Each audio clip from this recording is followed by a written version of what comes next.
Do do do do do do do do do do do do do do do do do do do. Josh's Order Corner.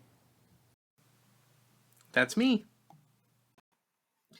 You know, one thing I really appreciate about For Horror's Sake, his videos have his like exit spiel down to a science. He always says the same thing. It's consistent. It's great. I love that. Over here, it's like, all right, we're done. Bye.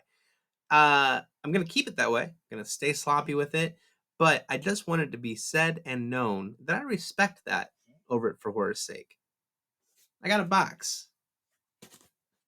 It's a square or a rectangular object, which lets you know that this is vinyl, something that not everybody loves. But Uncle Ed told me to keep making videos on the vinyl unboxings, so I'm gonna. This is, I don't even know really how to describe this band, to be honest. But Uncle Ed, you might like them. Come on, Chad, you won't like them. I hate vinyl mailers. There we go. But I love them. Emily loves them as well. And they broke up for a while, and they're back at it again. Gotta love it. And they released this Balance and Composure. Too quick to forgive. Like their breakup was too quick to forgive. I remember, I'm pretty sure it was the day that we saw them, was the day they announced that they were breaking up. And Emily adored them and was so bummed. They were opening for Thrice and Circa Survive, and that was the only reason we went to that show, was to see Balance Composure. I am so tired of Circa Survive. They broke up now, so it's fine, but I'm pretty much tired of Anthony Green's voice. And Thrice, meh, whatever. So they dropped this, two songs, Savior Mode and Last to Know. Side B is remixes of those songs. Why it's on a 12-inch, I just don't know. Why I was stupid enough to pay the price of a full-length album, I just don't know. But they were very clear that there was only two songs on this biatch.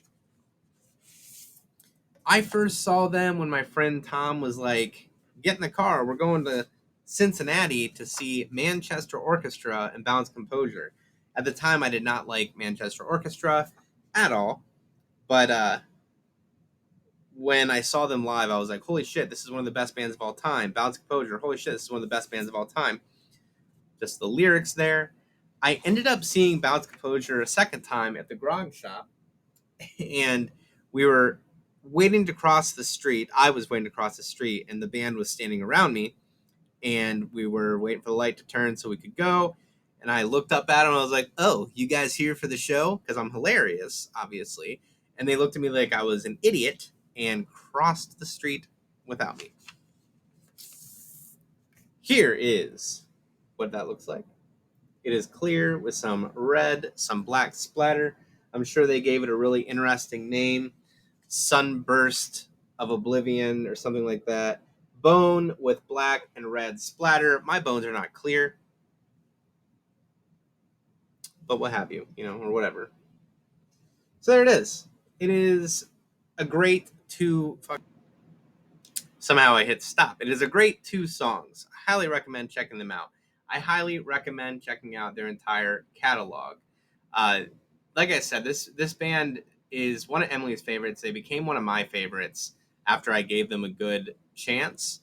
And I'm really hoping that they do a full tour. Like, they announced a handful of shows, Riot Fest, shit like that, but not an Ohio show. The Things We Think We're Missing was probably my favorite album of theirs. That came out in 2013. Separation was a great album. Light We Made was their most recent full length. I wasn't as much of a fan of that one, but after listening to it again, I do dig it. In other music news, Mean Pete, if you will, the vocalist of Ether Coven of Remembering Never, has passed away. And that's a huge bummer. That's a huge bummer. If you've ever interacted with Mean Pete, he could be very stern in his words, and he could be very opinionated with what he said, but he always backed it up. and he always stayed true to those words, and I respect that. I respect the way that he handled those situations. I didn't know him well by any stretch of the imagination, but I wish I did. The interactions I did have with him, there were quite a few, and he was a good dude, and I feel like he had a lot of love to share with the world, and he had a tough love thing about him. So go listen to some Remembering Never, and go listen to some Balance and Composure. Remembering Never, Chad, if you're still listening, that's a band that I think you will really enjoy. So rest in peace to Mean Pete, and yeah, let's end it on a bummer of a note. Until next time.